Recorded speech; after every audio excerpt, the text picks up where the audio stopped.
Hi, welcome to the Chugwater Chili Kitchen. Today we have a great recipe out of our Chugwater Chili cookbook.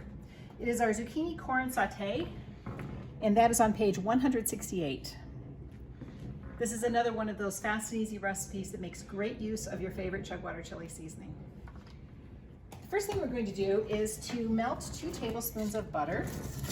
If you are someone who is dairy intolerant, you could certainly use olive oil or something else in place of the butter. Then we're going to put 3/4 of a large chopped onion, as well as a half of a jalapeno that's been diced up.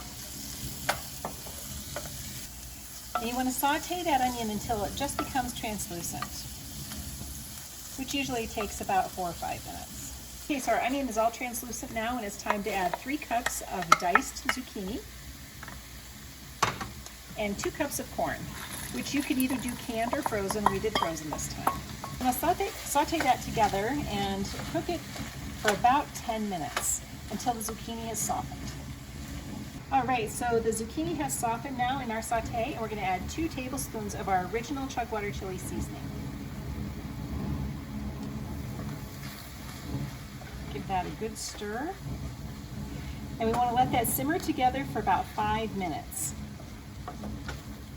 Once it's all done and that flavor has really incorporated throughout your recipe, then if you'd like to, you can top it with cilantro or some cotija cheese. Enjoy this delicious dish, Zucchini Corn Saute.